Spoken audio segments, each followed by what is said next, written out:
एसरोस। एसरोस का मतलब होता है शेप लाइक अ नीडल या नुकीला। एसरोस कई बार एग्जाम में पूछा जा चुका है। जैसे एकॉस्टिक। एकॉस्टिक का मतलब होता है कनेक्टेड विद साउंड और द सेंस ऑफ हियरिंग। ध्वनि से संबंधित चीज एकॉस्टिक होता है। एक्रोलेट। एक्रोलेट का मतलब होता है the most standard form of language. Acrophobia. Acrophobia का मतलब होता है एक्सट्रीम और इरैशनल फियर ऑफ हाइट्स। ऊंचाई से जो डर लगता है उसे कहा जाता है एक्रोफोबिया। हेलो फ्रेंड्स, मैं राहुल पाराशर दोबारा आपके पास आ गया हूं। हम लोग पढ़ रहे हैं वन वर्ड सब्स्टिट्यूशन। दोस्तों, मैं बता चुका हूं ये टॉपिक इंपॉर्टेंट है कॉम्पिटिटिव एग्जाम जैसे एसएससी हुआ, कैट हुआ, जीआरई हुआ, जीमैट हुआ, क्योंकि इसमें जो मैं वर्ड्स पढ़ाने वाला हूं वो बहुत ही ज्यादा हाई लेवल के हैं। दोस्तों, एक और चीज आपको रिकमेंड करना चाहता हूं कि यदि आपने मैग्नम पैकेज नहीं खरीदा है, मतलब A to Z तक वर्ड्स अगर आपने याद नहीं करे हैं, तो इस वीडियो को बिल्कुल ना देखें, क्योंकि इसमें वोकैबुलरी का लेवल बहुत हाई है, बहुत ज्यादा हाई है। इसलिए इसको देखना उन्हीं को है जिन्होंने A to Z के मेरे सारे वर्ड्स याद कर लिए हैं, क्योंकि इसमें बहुत हाई लेवल के वर्ड्स में आपको पढ़ाने वाला हूं। चलिए देखते हैं जरा।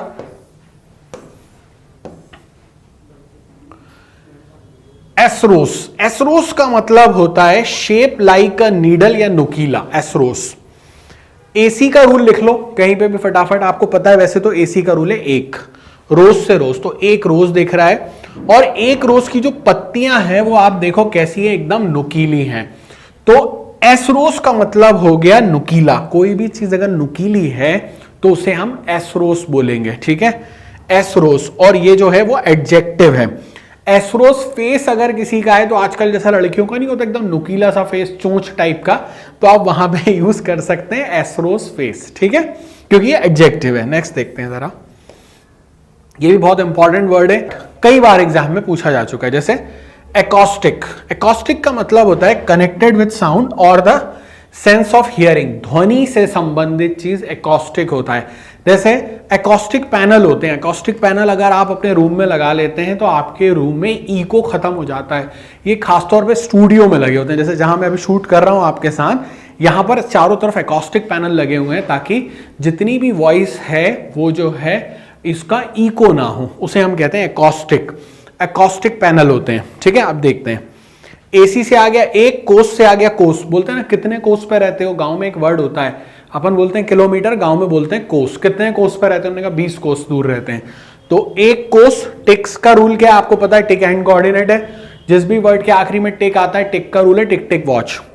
तो आप देखो एक कोस दूर से इसने टिक टिक वॉच का साउंड दिया। कहां से दिया, एक कोस दूर से। जैसे ये लेबरर्स को मिला ये टिक टिक वॉच का साउंड, उन्होंने काम करना बंद कर दिया। उन्होंने कहा देखो आप अभी जाने लगे, पहले आप देखो ये काम कर रहे थे, सब फावड़ा गेती चला रहे थे। जैसे ही टिक टिक का साउंड आया, उन्होंने फावड़ा गेती पटक कर जो है अपना काम बंद कर दिया था। एकॉस्टिक का मतलब हो गया कनेक्टेड विद साउंड और the sense of hearing is what acoustic. Clear है। नेक्स्ट देखते हैं। एक्रोनिम। एक्रोनिम का मतलब होता है संक्षिप्त रूप। किसी भी चीज का संक्षिप्त रूप होता है, डीएलसी, डिक्शनरी लर्निंग क्लब। तो इस तरह का जो छोटा नाम कर देते हैं किसी का, उसको क्या कहा जाता है, acronym. A short word that is made from the first letter of a group of words. जैसे नासा, ठीक है, ये 4 वर्ड्स मिलके बना हुआ है। वैसे ही कोई वर्ड्स के जो फर्स्ट लेटर उठा के जब शॉर्ट फॉर्म तैयार करते हैं उसे क्या कहा जाता है, एक्रोनिम। क्लियर है। जैसे एडिडास। अब एडिडास का फुल फॉर्म क्या है, वो एडिडास तो एक एक्रोनिम है, आपको पता है। इसका फुल फॉर्म है all day I dream about sports. Adidas, all day I dream about sports. तो ये भी एक एक्रोनिम है। एसी से आ गया एक, रो से आ गया रो, निम को बना दिया नीम का पेड़। तो एक रो मेरा कैरेक्टर है, रोता रहता है। तो एक जो है रो, वो नीम के पेड़ पर बैठे हुए हैं और हाथ में नासा लिखा हुआ है उनके, और वो बता रहे हैं कि ये जो है एक एक्रोनिम है, ठीक है। तो एक्रोनिम का मतलब क्या हो गया, संक्षिप्त रूप। किसी भी चीज के संक्षिप्त रूप को हम एक्रोनिम बोलते हैं। क्लियर है। नेक्स्ट देखते हैं। एक्रोलेट। एक्रोलेट का मतलब होता है the most standard form of language. Language का जो सबसे उच्च स्तरीय लैंग्वेज होती है उसको कहा जाता है एक्रोलेट। उच्च भाषा, एसी से एक आगे एक आदमी, रो से रोना, लेट को लेट बना दिया। तो एक आदमी रो रहा है, कहां रो रहा है? लेट के रो रहा है, एक्रोलेट।